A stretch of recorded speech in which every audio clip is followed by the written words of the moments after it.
It was a Saturday morning in October when my world split in half. I was sitting at my kitchen table, sipping black coffee from the mug my late wife bought me 20 years ago. The newspaper lay folded beside my plate of toast. Then Kyle stormed through the front door like a hurricane. He didn't knock. He didn't say good morning. He marched straight to where I sat and smacked me hard across the face. The sting shot through my cheek, but the shock hit deeper. "Hand over your credit cards, old man," he barked, his hand still raised like he might hit me again. I stared at him. This was my son, the boy I'd raised alone after his mother died. The kid I'd worked double shifts for, sent to college, helped through every crisis. Now he stood in my kitchen treating me like a victim to rob. My jaw throbbed, but something else burned hotter. Not just anger, something colder and more dangerous. I kept my hands steady around my coffee mug and looked him straight in the eyes. "No," I said quietly. That's when I knew this wasn't over. This was just the beginning of a war I hadn't asked for, but would definitely finish. Kyle's eyes went wide, like he couldn't believe I'd refused him. But as I held my stinging cheek, memories crashed over me like waves. I saw him at 8 years old, missing his front teeth, begging me to push him higher on the swing set. I remembered midnight trips to the emergency room when he had pneumonia. The pride in his eyes when he graduated high school. Where had that boy gone? When did my son become this stranger who saw me as prey? I'd worked construction for 30 years, breaking my back to pay for his baseball equipment, his school trips, his college tuition. Sarah's life insurance money went to his dorm room and textbooks. I ate beans and rice for months so he could have spending money. Every sacrifice felt worth it then. Now those same sacrifices made his slap burn deeper. I'd given him everything, and somehow that had taught him I owed him more. Kyle paced around my kitchen like a caged animal, muttering under his breath. He kept glancing at my wallet on the counter, calculating how much cash might be inside. I realized this wasn't the first time he'd thought about robbing me. This was just the first time he'd gotten desperate enough to try it. Kyle leaned over me, his breath hot with anger and something else. Alcohol, maybe, or just pure entitlement. "Give me the cards, or I'll make your life miserable," he spat. Drops of saliva hit my face. My wife's framed photo sat on the shelf behind him, her gentle eyes watching this scene she never could have imagined. Sarah had died believing Kyle would take care of me in my old age, not the other way around. "I'm not kidding, old man," Kyle continued, his voice getting louder. "You're sitting on all this money while I'm struggling. It's not fair. You owe me." I kept my hands wrapped around my coffee mug. The ceramic felt warm and solid, like an anchor in a storm. I didn't argue with him. I didn't try to reason. Arguments were what he expected. Weakness was what he counted on. Instead, I made a decision that would change everything. I said no, Kyle. His face twisted with rage, but I saw something else underneath. Fear. He'd counted on me folding immediately. My refusal wasn't part of his plan. If he wanted to play games with power, I would show him what real power looked like. But first, I needed to be smart about it. 2 hours after Kyle stormed out, Mrs. Dalton knocked on my door. She lived next door and had the sharp ears of someone who'd survived 83 years by paying attention to trouble. "Harold, I heard yelling," she said, studying my face with concerned eyes. Her gaze lingered on the red mark Kyle's hand had left. "Are you all right?" I almost brushed it off. Pride made me want to pretend everything was fine. But something in her expression stopped me. She wasn't just being nosy. She was genuinely worried. "Family troubles," I said carefully. She nodded like she understood more than I'd said. "That boy of yours has been different lately. Angrier. I've seen him coming and going at odd hours." Mrs. Dalton had known Kyle since he was small. She'd watched him grow up, given him cookies, praised his report cards. If she'd noticed changes, they were real. "Don't let him walk over you, Harold," she whispered, glancing around like Kyle might be listening. "Some people mistake kindness for weakness. Don't let that happen." Her words stuck in my mind long after she left. She had no idea she'd just lit a fuse inside me that would burn slow and steady until it reached its target. That evening, Kyle came back. This time he carried a 6-pack of beer and wore his most charming smile. The same smile he'd used to get out of trouble as a teenager. "Sorry about earlier, Pops," he said, settling onto my couch like nothing had happened. "I've been under a lot of stress. Work's been rough, bills piling up. You know how it is." He cracked open a beer and offered me one. I declined but let him talk. His apologies sounded practiced, like he'd rehearsed it. He talked about his job troubles, his rent being late, his car needing repairs. Everything except the fact that he'd hit his own father. I shouldn't have lost my temper, he said, but his eyes never quite met mine. Family should stick together, right? Help each other out. I nodded and made agreeable sounds while he painted himself as the victim of bad luck and circumstances. Inside, I was cataloging every word, every excuse, every manipulation. He wanted me to trust him again, to believe this was just a one-time mistake caused by stress, to open my wallet and make his problems disappear like I always had before. Instead, I was planning how to use his own greed to trap him. Monday morning, I drove to First National Bank. I'd been banking there for 22 years, since right after Sarah died. The staff knew me, trusted me, treated me with respect. I met with Janet Rodriguez, the branch manager. She was a serious woman in her 40s who'd helped me navigate Sarah's estate and set up my retirement accounts. I need to make some changes, I told her. Security concerns. Janet listened without judgment as I explained my situation carefully. I didn't mention the slap or Kyle's threats directly. I just said I needed better protection for my assets. We can move your savings to a new account with different access requirements, she said. Set up alerts on all your cards. Create a security protocol that requires 2 forms of identification for any major transactions. My hands trembled slightly as I signed the paperwork. Not from fear, but from anticipation. This was the first wall of my defense. Kyle thought he could intimidate me into handing over access to everything I'd worked for. He was about to learn that his old man wasn't as helpless as he looked. By Wednesday evening, Kyle discovered my new security measures. He tried to use my card at Murphy's Bar downtown, and it was declined. The alert came straight to my phone while I was watching the evening news. Kyle burst through my front door 20 minutes later, fury radiating from every inch of his body. He knocked over the lamp by my reading chair, sending it crashing to the floor. "What did you do?" he screamed, waving my credit card like evidence of betrayal. "This thing doesn't work anymore."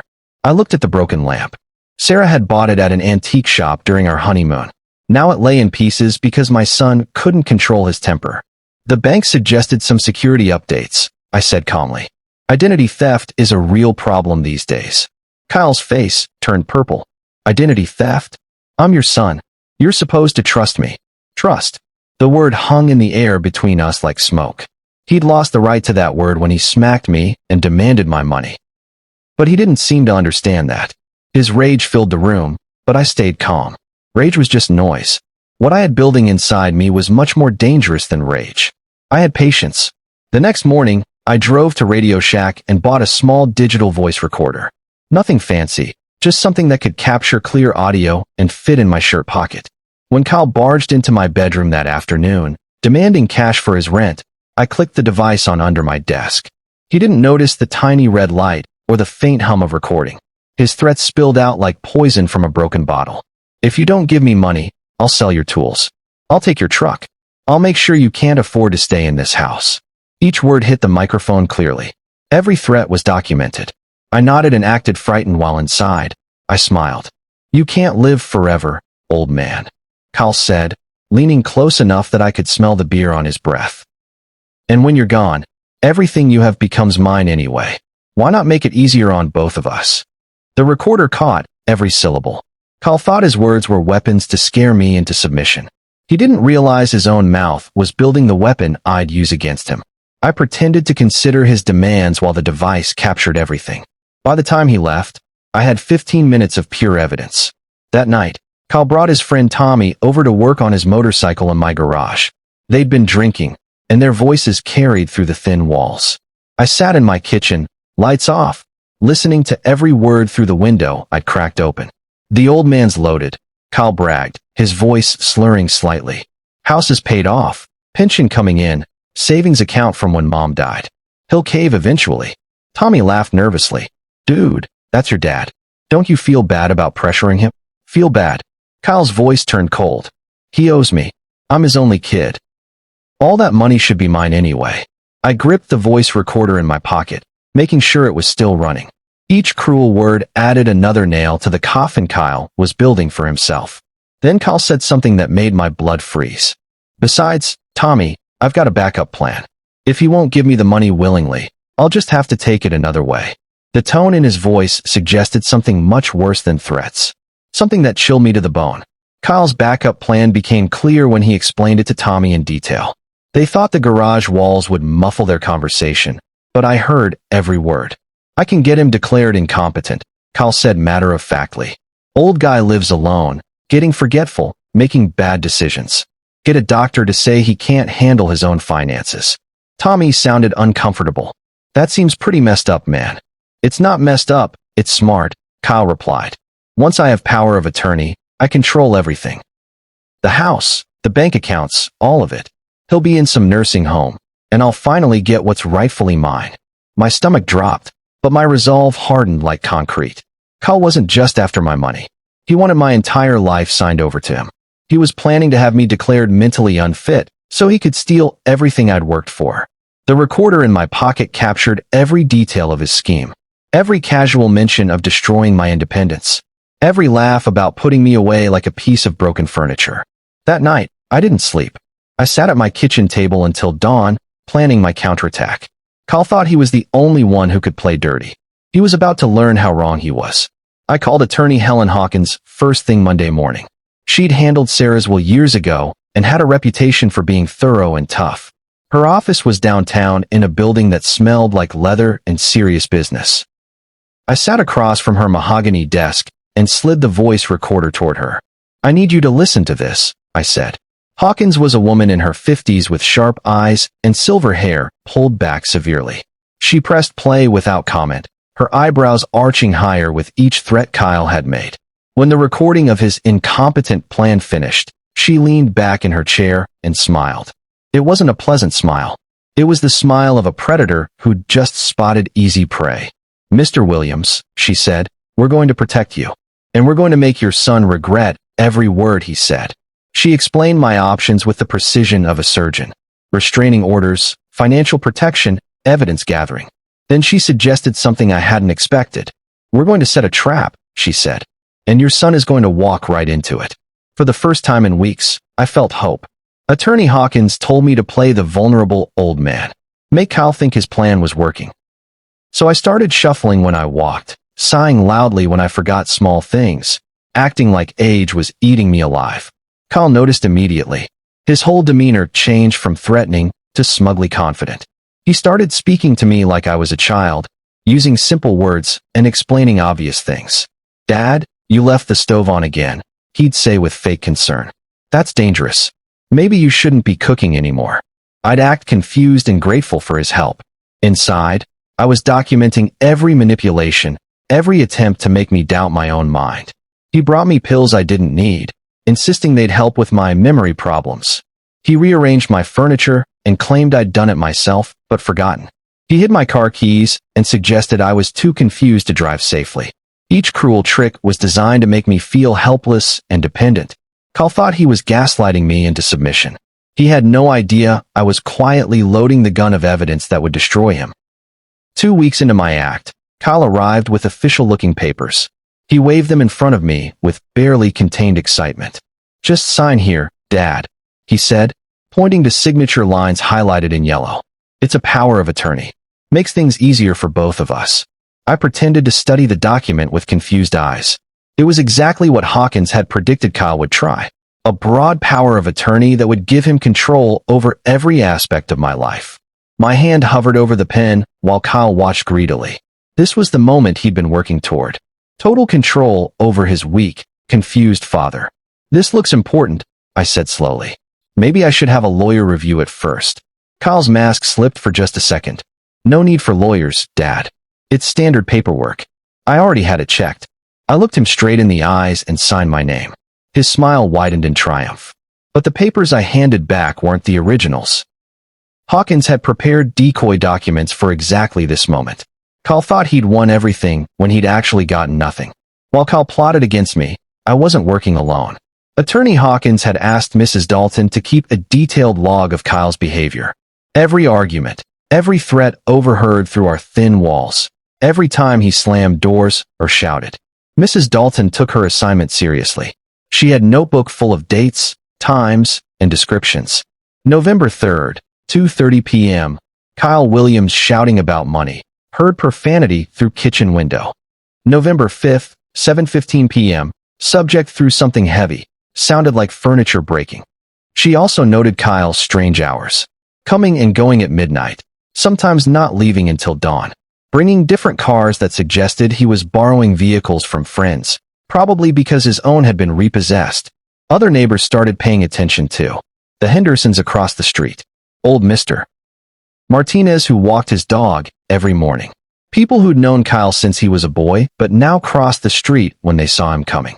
The whole neighborhood was quietly turning against him, building a wall of witnesses that would testify to his character. Kyle was so focused on his schemes that he never noticed how isolated he was becoming. I decided to give Kyle one final chance to show his true nature. I invited him to dinner, claiming I was ready to discuss our financial situation. He arrived dressed in his best shirt, greed practically glowing in his eyes. I'd made his favorite meal, pot roast with potatoes, the same dish Sarah used to make for his birthday. As he cut into his steak, I spoke softly. Kyle, maybe you're right.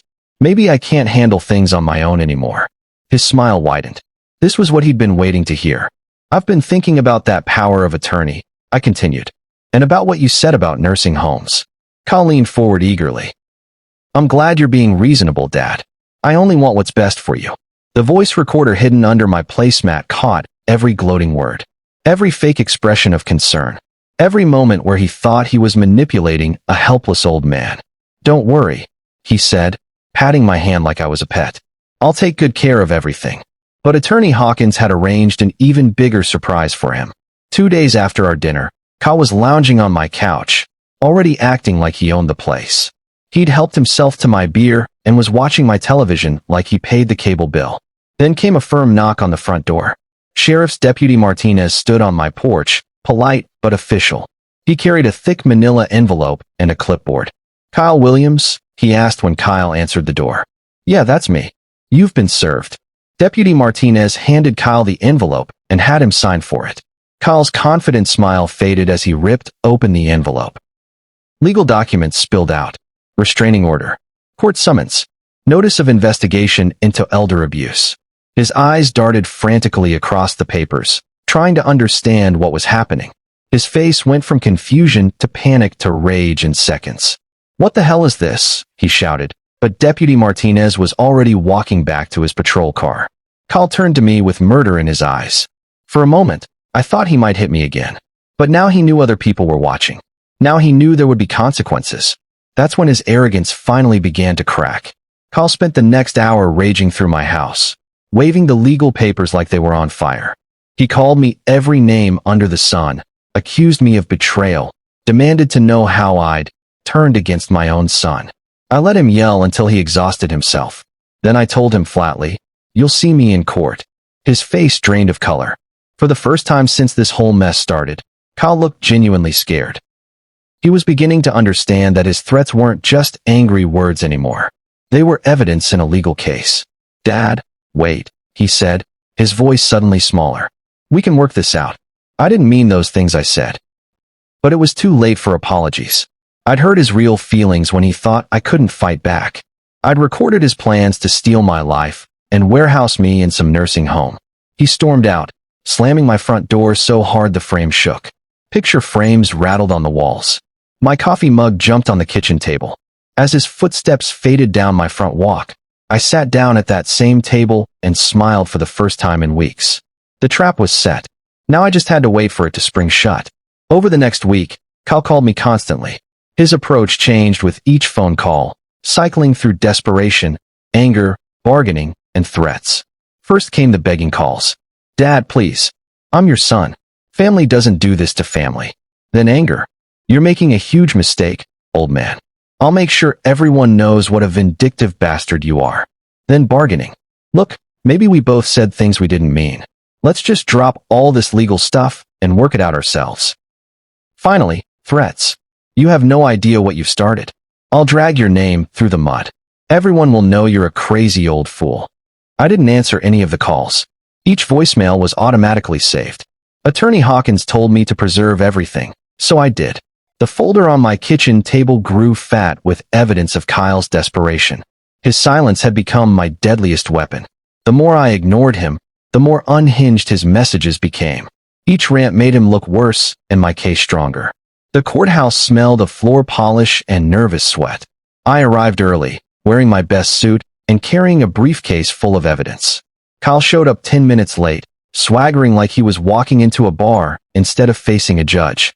Judge Patricia Chun was a stern woman who'd seen every kind of family drama.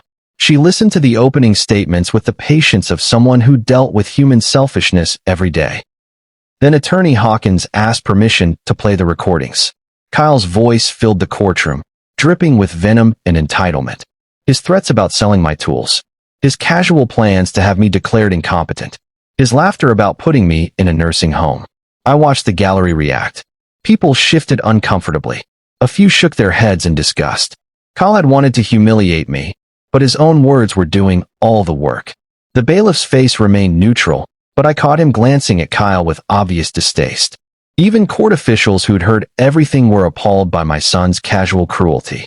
Kyle shrank lower in his chair with each recorded threat. Judge Chin's eyebrows shot up when Attorney Hawkins presented the fake power of attorney. Mr. Williams, you attempted to trick your father into signing away his legal rights. Kyle stammered, trying to explain that it was just paperwork, just making things easier. But Hawkins laid out the timeline methodically. The threats on tape.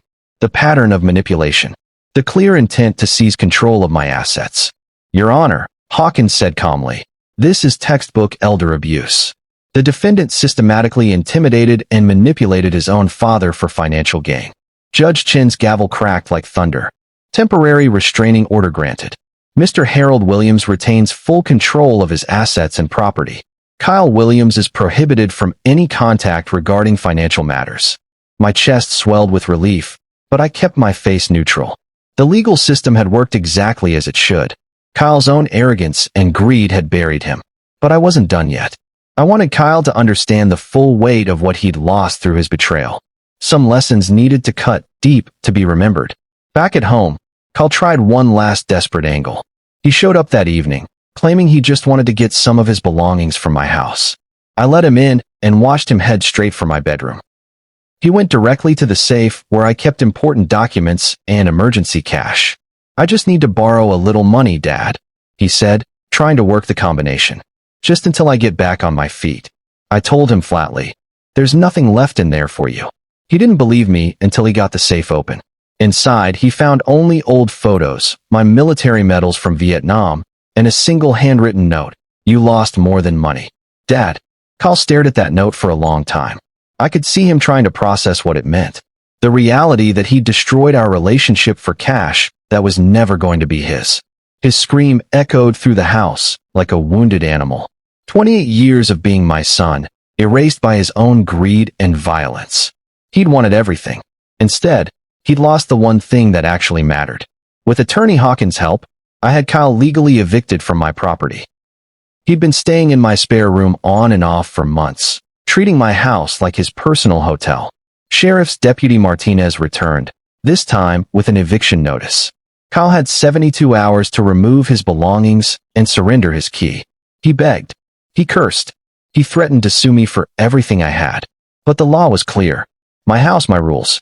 He'd lost the right to family privileges when he chose to treat me like prey. On moving day, I sat on my front porch and watched him load his possessions into garbage bags. 28 years of life reduced to what fit in the back of a borrowed pickup truck. Neighbors came out to watch. Mrs. Dalton stood in her garden, arms crossed, shaking her head sadly. The Hendersons whispered to each other from their driveway. Kyle had made himself a spectacle in the neighborhood where he'd grown up. As he drove away, I didn't feel triumph. I didn't feel satisfaction. I felt something colder and more final. I didn't feel like his father anymore. Word spread through town like spilled paint. Spokane wasn't a big city. People talked, especially about family drama that ended up in court. Kyle's friends started avoiding him. His drinking buddies found excuses not to return his calls. Even Tommy, who'd listened to his schemes in my garage, wouldn't be seen with him anymore.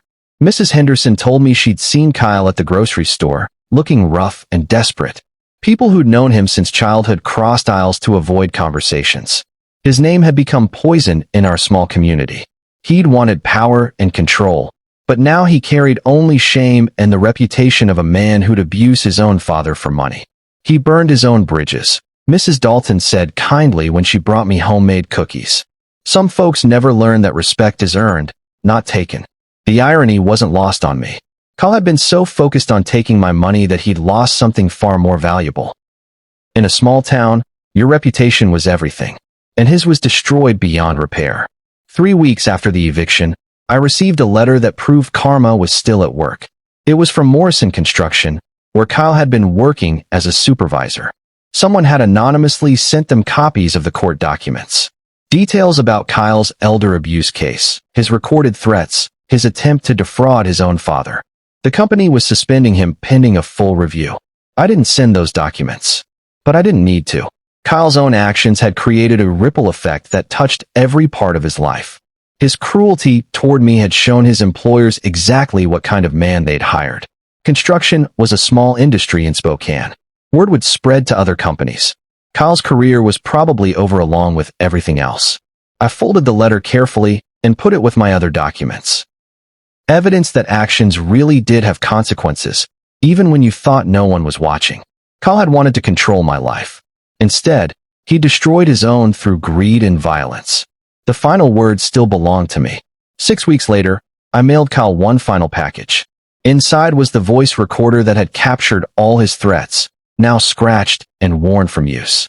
I'd taped a note to it with just a few words. This was the only gift you gave me, a reason to fight back. I never heard from him again.